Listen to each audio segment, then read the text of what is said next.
Deuxièmement, on ne reçoit pas quelque chose parce qu'on nous la donne. On reçoit quelque chose parce qu'on est prêt à la recevoir. Amen. Cela veut dire ici, il n'est pas question de la prière qui te fait manquer ce que tu dois avoir. Ici, c'est question de la préparation qui te rend prêt à recevoir ce que tu as demandé. Je le répète, c'est lui qui ne se prépare pas ne sera jamais prêt. Et celui qui n'est pas prêt n'obtiendra pas. Dieu ne donne pas à ceux qui demandent seulement. Dieu donne à ceux qui sont prêts à recevoir.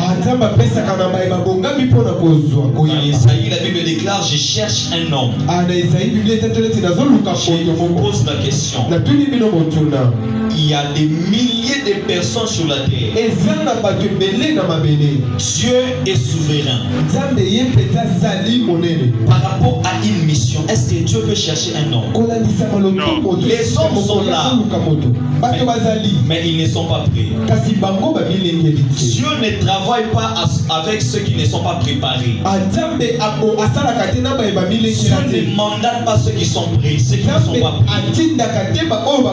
Plus tu es prêt, plus l'appel peut tomber à tout moment sur toi. Plus tu es prêt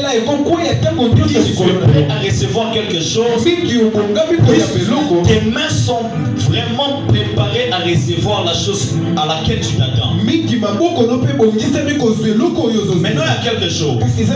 Il nous arrive des fois, on a besoin de passer des moments de prière, de passer des moments de retraite, de passer des moments de jeûne. Mais je vous pose la question: pourquoi après chaque prière tu ne reçois pas ce que tu demandes?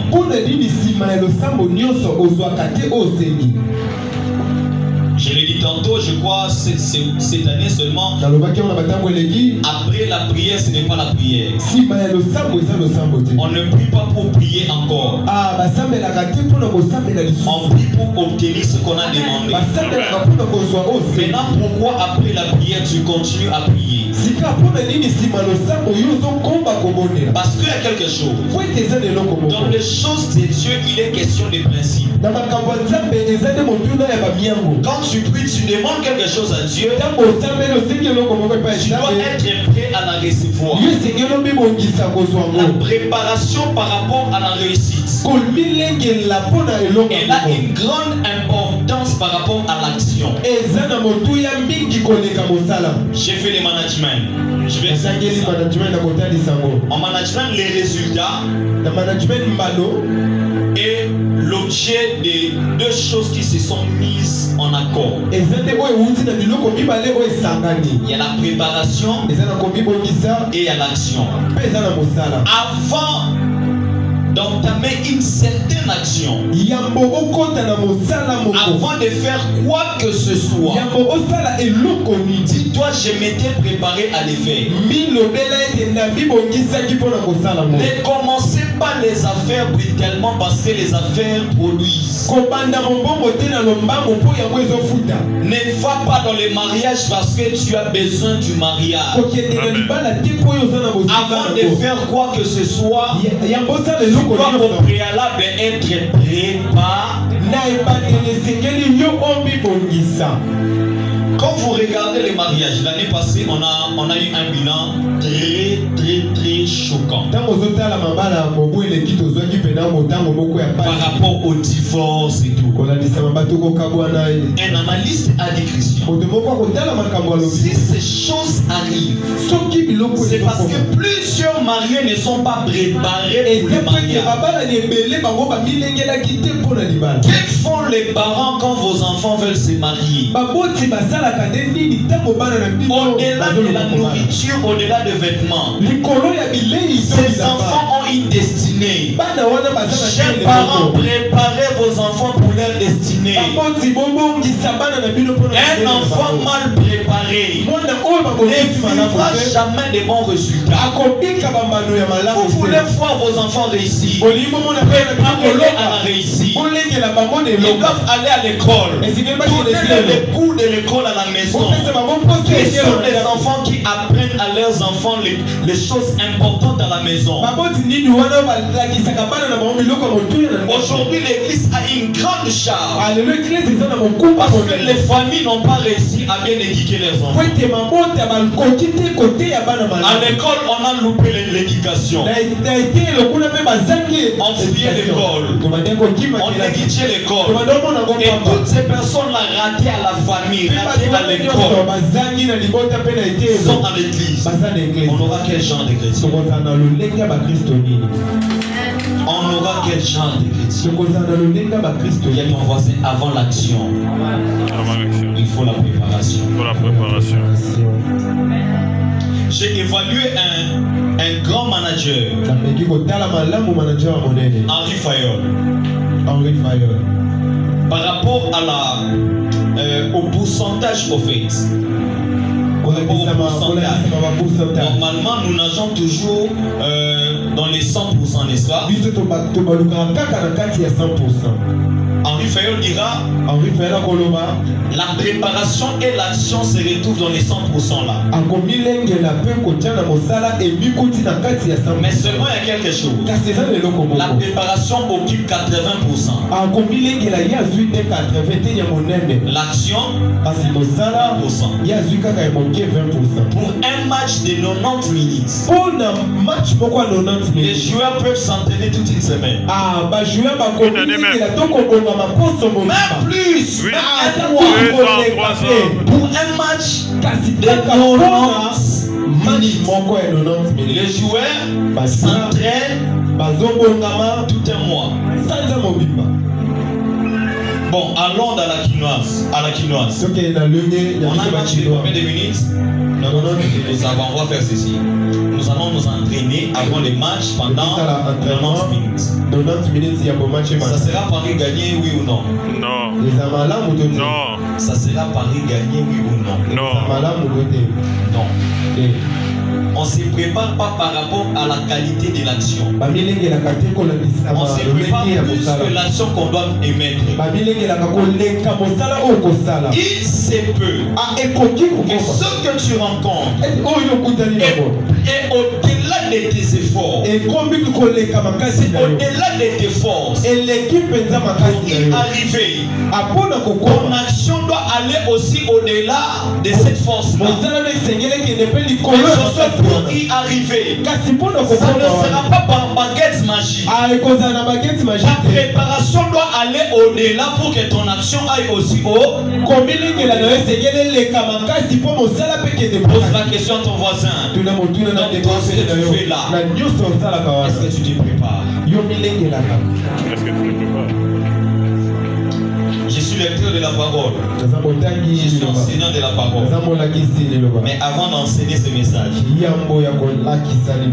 je me suis préparé. J'ai lu la Bible. J'ai lu Henri Fayol. Je me suis préparé pour nourrir ta tête. C'est un grand risque de faire des actions sans des préparations. Le résultat n'est pas seulement le fruit de l'action. C'est le fruit de l'action et de la prépa. Il y a des voisins, prends ton temps de préparation. Change de voisin, il n'est pas d'accord. Non. Il y a ton voisin, prends ton temps. Tu dois te préparer. Ne fais pas les choses à la hâte. Ne fais pas les choses brusquement. Ne fais pas les choses brutalement. Ne fais pas les choses parce que ça te monte. Hey, où sont les amis ici? Ils cherchent les amis ici. Envoyez les derniers amis ici. Est-ce que vous me comprenez? Ne prenez pas ce risque. Ne prenez pas ce risque. Juge chapitre 6. Du 11e au 15e verset. On prend aussi le verset 25. Un ange apparaît à Gédéon. Il dit, va, tu battras matin comme un célèbre. Je serai avec toi. grâce. L'ange lui dit, va. Cela veut dire, après notre conversation, lève-toi, va vers Madian, commence à combattre. Qui a parlé? Qui a envoyé cet ange? Mais pourquoi Gédéon n'est pas parti directement? Pourquoi il est rentré chez lui pour renverser l'autel? Dieu peut parler, mais tu vas, tu échoues. Dieu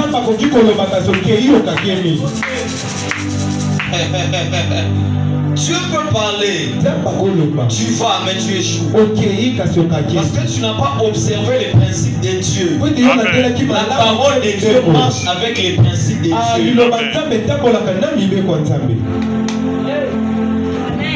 Grâce va commencer d'une chose. Avant d'y aller, soit tu poses des questions à Dieu. Que dois-je faire? Je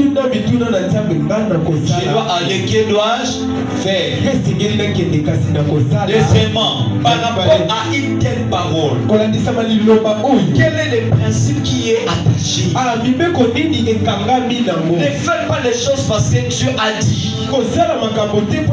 Beaucoup échouent avec les Dieu m'a dit.